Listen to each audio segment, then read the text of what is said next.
మిత్రమా, బుద్ధుణ్ణి ఒకరు ఇలా అడిగారట, విషమంటే ఏమిటి అని. దానికి ఆయన అందమైన సమాధానం చెప్పారు.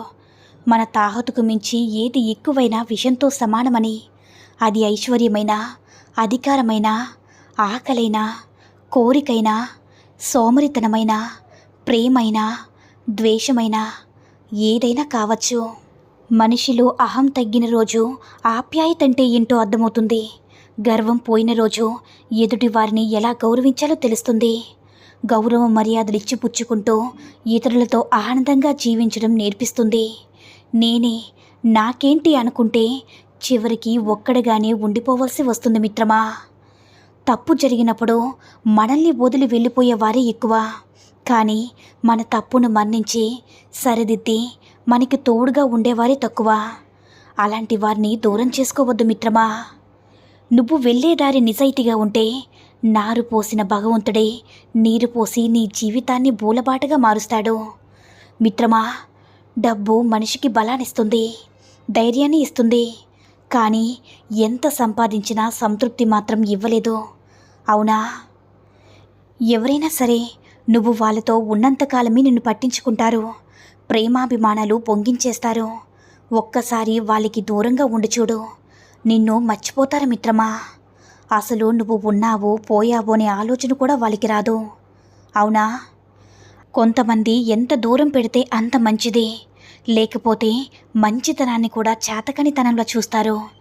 ఎవరిని ఎక్కడ పెట్టాలో అక్కడే పెట్టాలి, లేకపోతే పేనుకి పెత్తనమిచ్చినట్టే.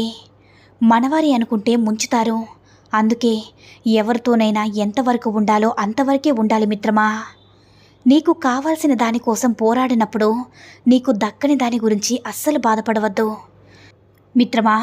జీవితం నాకు నేర్పింది దేని గురించి ఎదురు చూడవద్దని, ముందుకు సాగిపోమని, ఎవరి మీద ఆధారపడవద్దని, ఆత్మవిశ్వాసమే నీ ఆయుధమని, నీకు నువ్వే తోడు అని, ఎదుటివారికి తోడుగా ఉండమని. కాదంటారా? చేసిన తప్పు ఒప్పుకొని సారీ చెప్పేవారిని ఎప్పుడు కూడా దూరం చేసుకోకండి. ఎందుకంటే అలాంటి వారు నిజాయితీగా ఉంటారు. వాళ్ళ ఈగో కంటే మీకే విలువ ఇస్తారని తెలుసుకో మిత్రమా. అది బంధమైనా, స్నేహమైనా. విలువనేది తెలుసుకోలేనివాడు ఎప్పటికీ సంపాదించలేడు, సంపాదించినా నిలబెట్టుకోలేడు. కష్టపడి సాధించుకున్న వ్యక్తి దానిని వృధా చేయలేడు. అది స్నేహమైనా, ప్రేమైనా, లేదా డబ్బైనా, ఏదైనా సరే. అవసరానికి వాడుకుని వదిలేసేవాళ్ళు దగ్గరగా ఉన్న ఒకటే, దూరంగా ఉన్న ఒకటే. అలాంటి వాళ్ళకి మనం అవసరం ఉన్నప్పుడు మాత్రమే మనుషులుగా అనిపిస్తాము. తర్వాత గడ్డి పరక కన్నా హీనంగా కనిపిస్తాము. కాదంటారా? దేనికైతే నువ్వు భయపడి వెనకడుగు వేస్తావో అదే నిన్ను మళ్ళీ మళ్ళీ వెంటాడుతుంది మిత్రమా. ఒక్కసారి ఎదురెళ్ళి చూడు, ఆ భయమే నీకు భయపడుతుంది. చెడ్డవాడిని మార్చే ప్రయత్నం చెయ్యు. వాడు ఈరోజు కాకపోతే ఏదో ఒక రోజు ఖచ్చితంగా మారుతాడు. కానీ మంచితనం అనే ముసుగులో ఉన్న చెడ్డవాడిని మార్చాలని చూడకు. వాడు నిన్నే తనలా మార్చేస్తాడు. కాదంటారా? నీవు బ్రతికుండేది కేవలం ఈరోజు మాత్రమే అన్నట్టు నీ కర్తవ్యాన్ని నిర్వహించు. ఫలితాన్ని మాత్రం భగవంతునికి వదిలే మిత్రమా. జీవితంలో ఈ 3 విషయాలు ఎప్పుడు కూడా దూరం చేసుకోకు మిత్రమా. 1 ఇచ్చిన మాట, 2 పెంచిన నమ్మకం, 3 నమ్మిన వారి హృదయం. కాదంటారా? నీ మొదటి విజయం ఏంటో తెలుసా మిత్రమా? నిన్ను నువ్వు ప్రేమించుకోవడం, నిన్ను నువ్వు గౌరవించుకోవడం, నిన్ను నువ్వు నమ్మడం. ఇవన్నీ నువ్వు చేస్తే జీవితంలో నువ్వు విజయం సాధించినట్లే. గొప్పతనం అంటే ఏదో సాధించడం, సంపాదించడం కాదు మిత్రమా. మన మాటల వల్ల కానీ, మన చేతల వల్ల కానీ ఎవరిని హింసించకుండా బ్రతకగలిగితేనే మన గొప్పతనం అంటే. ఒకరికి మాటిచ్చే ముందు బాగా ఆలోచించు మిత్రమా.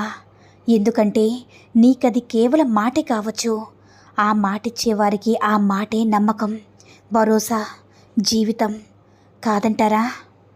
కాగితాలను కలిపి ఉంచడానికి పిన్ను గుచ్చవలసి ఉంటుంది. అక్కడ పిన్ను ఉద్దేశం కాగితాలను గుచ్చి బాధ పెట్టాలని కాదు, అన్నింటినీ కలిపి ఉంచాలని.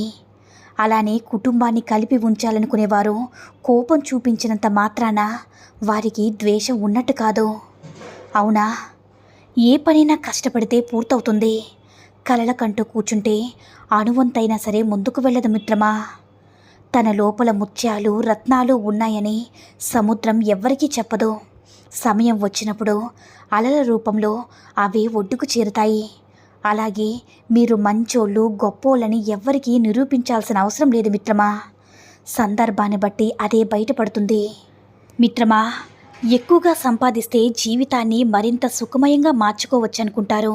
కానీ అది కరెక్ట్ కాదు మిత్రమా.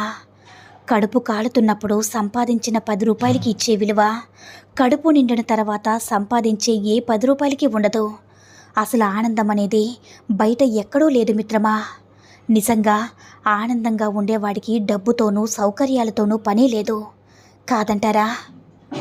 నచ్చినంత నవ్వితే పిచ్చివాడంటారు, తనివి తీర ఏడిస్తే పిరికివాడంటారు, మర్యాదగా ప్రవర్తిస్తే అమాయకుడంటారు, జ్ఞానం ప్రదర్శిస్తే గర్విష్టి అంటారు, తెలిసి తెలియనట్లుంటే తెలివి లేదంటారు, కలుపుగోలుగా మాట్లాడితే ఒగరబోతని అంటారు, ఒంటరిగా ఉంటే ఏకాకి అంటారు, నలుగురిలో ఉంటే తిరుగుబోతని అంటారు, మౌనం వహిస్తే చేతగానివాడు అంటారు, కాదని వాదిస్తే అతివాది అంటారు, ఏదేమైతే నాకేంట్లే అని ఊరుకుంటే స్వార్థపరుడు అంటారు. ఎలా బ్రతకాలో ఎదురయ్యేలోపు చితికిపోతుందేమో ఈ బ్రతుకు. లోకమంతా మెచ్చినట్లు బ్రతకడం అంటే మనము చచ్చినట్లు బ్రతకడమే. ఇదే నిజం మిత్రమా. నీకు ఇది వినడానికి కష్టంగా ఉన్నా నీ గురించి వాస్తవాలు చెప్పేవారి సలహానే తీసుకో. మిత్రమా, ఆశతో ఉన్నవాడికి అధికారం ఇస్తే దోచుకు తింటాడు. ఆశయంతో ఉన్నవాడికి అధికారం ఇస్తే అభివృద్ధి చేసి చూపిస్తాడు. కాదంటారా? కొందరు మంచి అనుకుని చెడు దగ్గరికి వెళ్తారు. తీరా వారు వెళ్ళింది మంచి దగ్గరికి కాదు, చెడు దగ్గరికని తెలుసుకునేలోపు జీవితం చేజారిపోతుంది మిత్రమా.